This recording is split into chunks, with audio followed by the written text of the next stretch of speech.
ketua a wo ga na mra hye bedwafie me trendi se amenyoko na fa no wa mo ayensem trefo hye ma wadi tudwa wo che se de mpanifo eka no ese ye yuti no akasa ho a ye be yi wa yibone ema ye be yi wuti na wie na che se wankasa wanim kwa no wuhu nipa ban ya wo ye na wo mo ekere se ene ensem ahodo a ekoso e wa ban mu adane den na wo mo etwere wo mo se a na ka ye se ne rete sa wa ban enim se omafo ekasa se kwa enkosi aga wo mo ntimi nye wo mo hwe ntide bia no ayeso wo mo iPhone so makeka Ghana fo nyina numu ewu se sinni numu etide wo pe na wo ye na wo kyerese sisi ekwade afi so ba bete bayira ahomam ene se NPP amanyoko ya wo mo ti abam kame ye se wo mo amanyofo na ene wo mo na wo grounds na hankasa ne so wo ye program say ye serial callers na wo mo efre ene wo no ma ewo fom a enyuma ahodo a wo mo ehyehyɛ epanifo ne do wo mo ehyehyɛ ewo fom no abusuata fom se full soldiers no sabre dia wo mo ene kyese wo ma kwan ya wo fa kwati kwan so na wo de wo mo ewura mu security agencies so no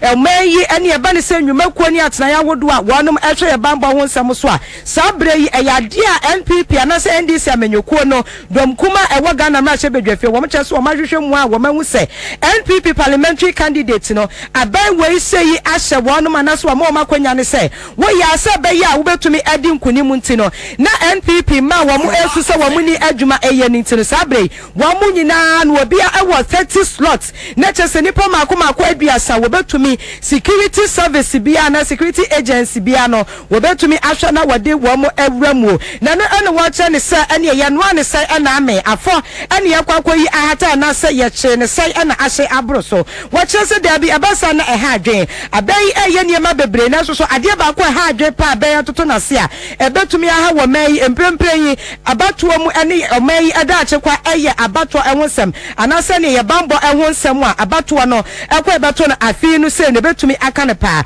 wo kye se ne se munti ena wo bi a wakwa akobo ban ama wo man Ghana na ebebi a woni suahunum ebe ne se atutu asem ene ne record so kura enye nyina ene ade se bia wo ye nipa boni ne ye nim se entokwa eni ntawantaba ena wo mo ede ba NPP tax bi eni eni se ni pekwepo wonom eye na so no ya ban ena wo so ya ban ena aba eni party ma enye adwuma enye enti na kyese aban etumi ema sa akwanya we no dom kuman ekyese da bi wontimi enye nhwe ha ema we enkoso se baso wado moja kwa ena ebeto so kwa akosa akoya eno de o ma ye de se wo mo ebeye na ensentwefo enkomotwetwe ekoso na eye dom kuman no ba no dani Dr. Kesel Atoba Forsen ena na wakasa ena wache se enye eni kakura se yete wo memu na se amenyokuo bi ebekwaso atena abamu ntino ni afani pa wonse na wonfata se wotumi eye bambofo na wache se wenyina eka kwati kwan ya abai be so wofaso na afi abato by hook or crook se dia abato kwamisa no eye ne niema na no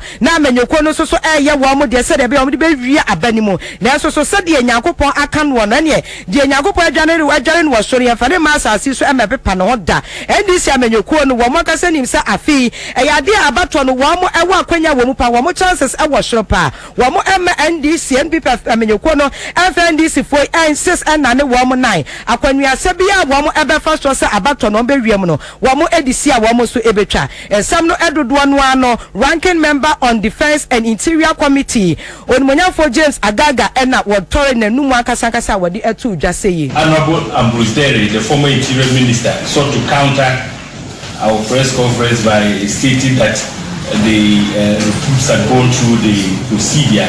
I mean, he wasn't being truthful because at the time it was evident that no advertisements had been made as is required by the service regulations of all the security agencies, including the armed forces. So that point was well made. Fast forward to 2024. How many years is it now? We are talking about 2019. So if you argue that you are clearing the backlog, let me tell you something. When an advert is made for recruitment, age is very important. And so if it's the argument that they are clearing the backlog, what do you think would be the ages of those who applied in 2019? They'll be disqualified by now. You see, because if you exceed 25, I mean, it's over for you. You can't be recruited into the police or any of the security services of our country. Your medical conditions must have changed. So that argument is wholly untenable. And so, like the leader said, this is an opportunity for them to recruit their party thugs and hooligans into the security services. And the aim is to deploy those thugs who will now be masked as police officers, immigration officers, and soldiers to help them rig the 2024 elections. And that is what the leader hinted, that we shall guard against any attempt to rig the elections with those they are attempting to recruit. In any case, we say that the process must be halted now.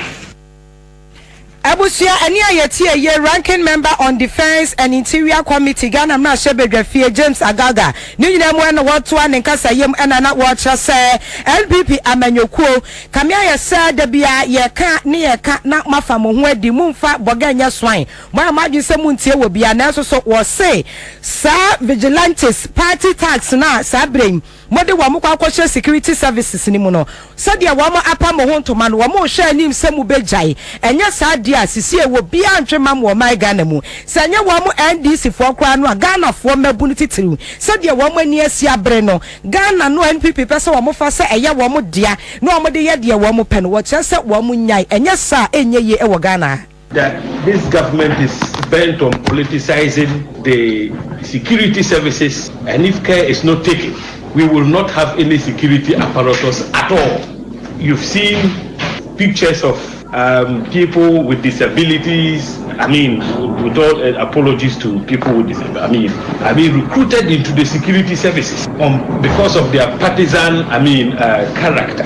All we're saying is that NPP must put a halt to this phenomenon of recruiting party vigilantes into our security services. Remember that a law was passed by Parliament against vigilantism. Now, the new trend is that rather than create vigilantes outside the security setup, they have decided to absorb their vigilantes into the security services. That is why the leader said there are certain operatives who are masked as security personnel of our country, and yet if you try to unmask them, you would soon discover that they are actually NPP thugs and vigilantes who have infiltrated the security services.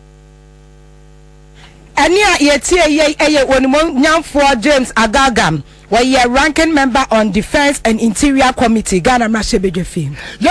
So be catch your mama ho asem a me catch you say at some point the tag incompetence baumia nom sha se e yusu ti adwomahama bono sobo hopse ne abo apapon Pepsi no ko jina baby mama ye kronfo and some mo kafa mama no at some point in time I was like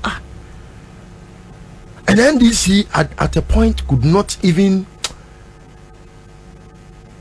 wash Mahama off those tags.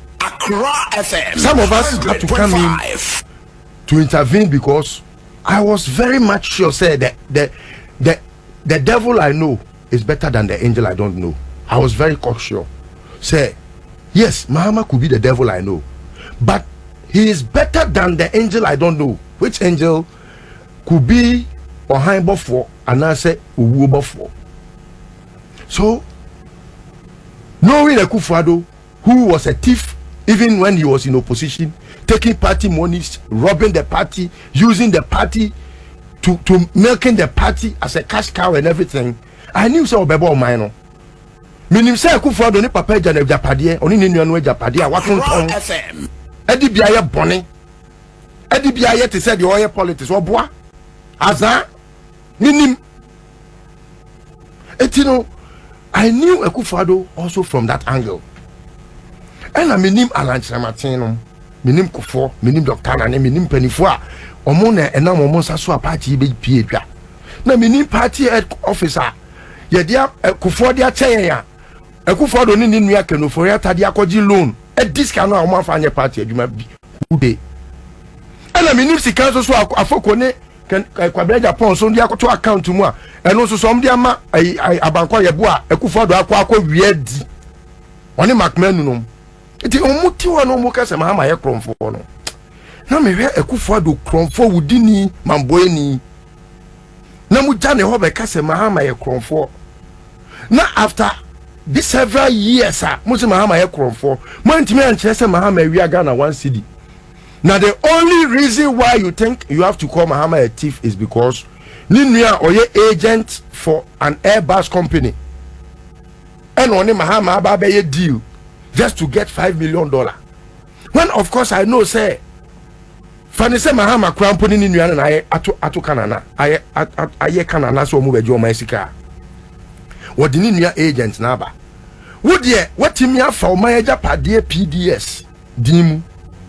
Etimi ajeje Ghana fo hiafo prepaid sika boso me ngwache sra nipa wei oni Mahama ejina wa fani se ba ko ekeje ti akronfo watu botom na we de wa ba no crash ama akode na odi abejina wo so kronfo timi Royal Bank of Ghana ko wia 60.something billion 62 billion wait your maya and they transferred the money to unknown account 52 billion a different one and no it was a collection account a different one as ever Ghana your friend is saying GCB no and America no and no 52 billion yes a different from Bank of Ghana sika no and you can no boy 60.81 billion yeah sika me bubodi you says carry is one pass you. That is why you see high-rise buildings. And so I want to give my brother Hobson an assurance say Mahama has accepted your apology in good faith, even though I wait to see you kneel on a camera. I say between September and November. Yes, I know Hobson doesn't he's like me, except that I haven't learned the violence that he learned. Maybe a valley. Obi a boss draw. And so sometimes when he flares, his reactions no me minim here. But Hobson there. So try na meaning. Listen, what is the list? Me list Hey, yeah, trust. Hey, Kobia,